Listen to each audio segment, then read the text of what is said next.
and welcome to today's 5 at 5. I hope you're doing well today. This is the day the Lord has made, and we are grateful and we rejoice and we're glad in it. Today, I want to read from a very familiar passage, and it's found in Ephesians 6.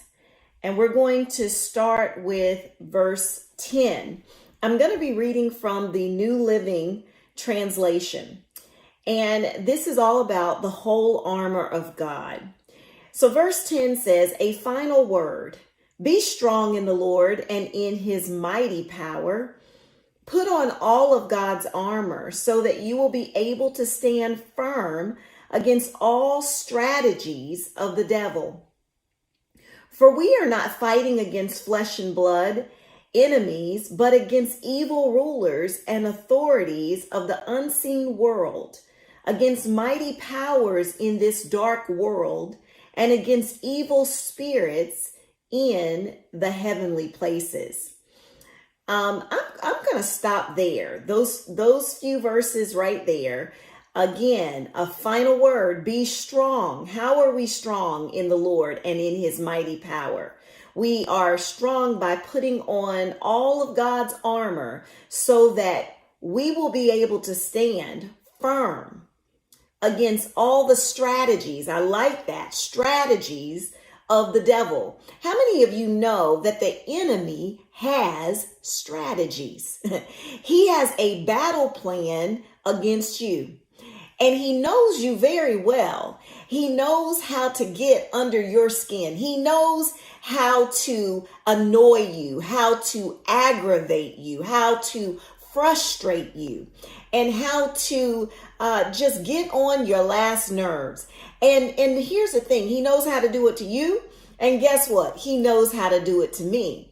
Now, the strategy he uses with me may look one way, and the strategy he uses with you may look another.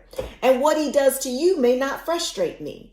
And what he does to me may not frustrate you. But he has a strategy against you.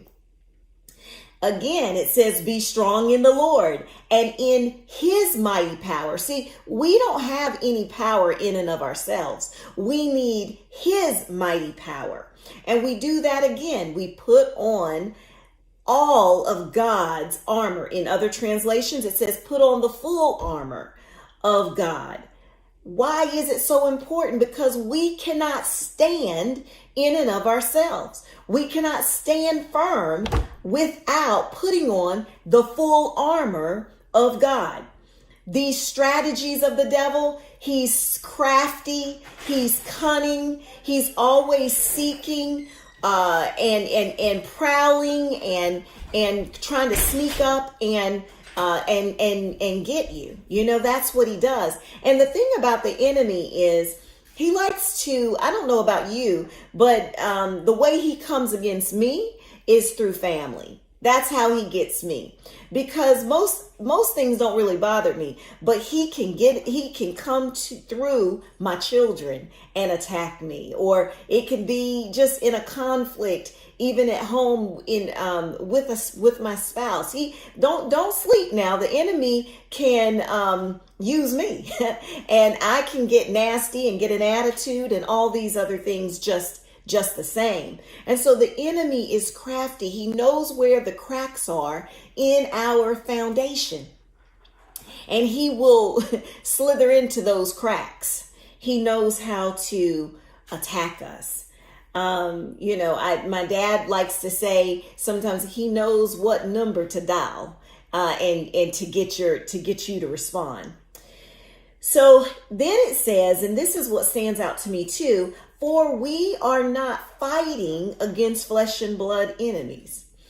This is so important because so many times we're getting mad at the wrong person. We're getting mad at the wrong thing, thinking, well, this person is just getting on my last nerve, or this person is always out to get me, or this person always hurts my feelings, or this person is just running me down and just being cruel. We have to recognize that we're not fighting against flesh and blood.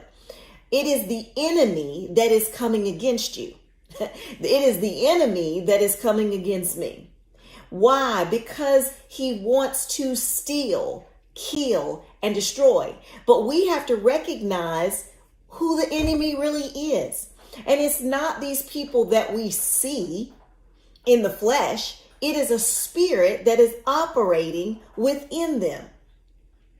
And so it says, for we are not fighting against flesh and blood enemies, but against evil rulers and authorities of the unseen world, against mighty powers in this dark world, and against evil spirits in heavenly places. Now I'm telling you, we can all be influenced. Don't think that you've arrived. Don't think that you've gotten someplace that you haven't.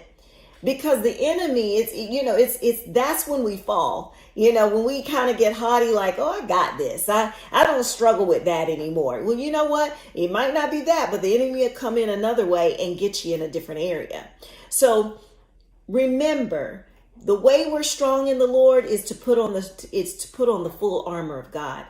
I pray that this has been a blessing to you, that you just kind of think about it. I just think we get mad at the wrong people.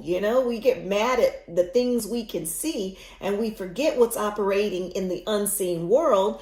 And if we really focused on what's happening in the unseen world, we would pray more. We would recognize that I don't have to go off on you. I need to be praying because there's a spirit that is operating within you.